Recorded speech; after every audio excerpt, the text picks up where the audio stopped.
그런 것들이 힘들어질 수도 있어요. 자, 이런 것들이 바로 분화가 지나치게 분화가 되지 않아서, 분화가 거의 이루어지지 않아서 우리 밀착된 관계에서 겪는, 지나치게 밀착된 관계에서의 어려움이라고 볼 수 있습니다.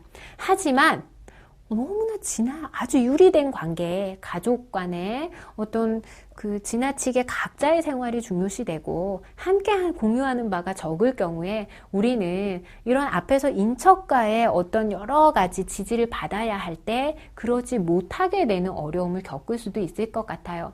그런데 이런 것들은 부모가 자신들의 자녀와의 거리를 새롭게 분가하거나 또는 분가하지 않았더라도 결혼한 자녀들과의 거리를, 분화의 정도를 어느 정도 유지하느냐 하는 게 가장 큰 영향을 미치게 된다라는 거죠. 자, 다음으로 갈등 해결 방식이 바로 영향을 미치게 됩니다.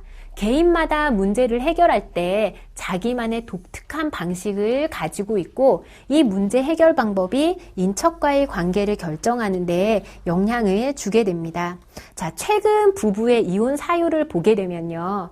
자, 물론 성격 차이예요. 그래서 부부간의 갈등이 많습니다. 라는 것도 아주 많아요. 가장 큰 영향을 미치게 되죠. 하지만 거기에 따라서 오는, 물론 성격 차이다라고 보는 것보다는 훨씬 더 적은 비율이지만 두 번째로 높게 나타나는 것 중에 하나가 바로 이런 친척관계, 가족관계에서의 갈등을 경험하고 있습니다. 라는 게 따라오게 돼요.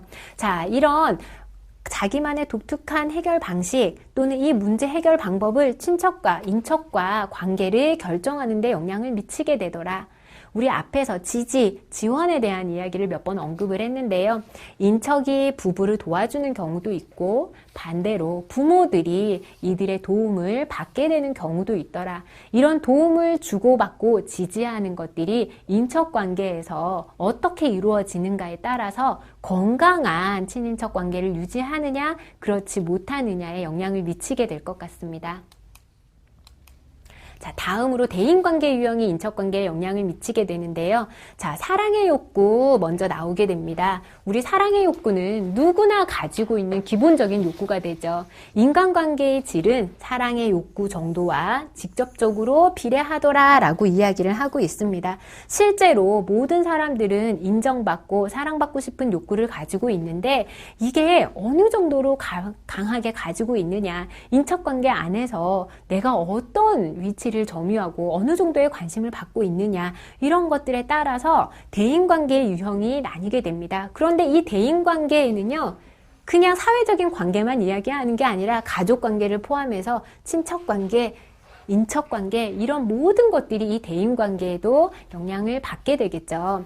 자, 두 번째로 소속의 욕구입니다.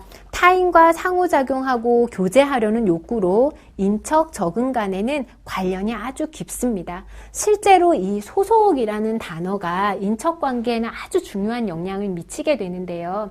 왜냐하면 앞서 설명드렸던 것처럼 인척이라는 관계는 내가 선택한 관계가 아니라 결혼을 통해서 부차적으로 따라오는 관계가 되기 때문에 어떤 한 집단, 한 단체, 이 가족이라는 그 조건 안에 허용되기가 아주 쉽지 않습니다. 따라서 여기에 속하기 위해서 이런 소속의 욕구가 아주 강하게 영향을 미치는 관계라고 할 수 있겠습니다.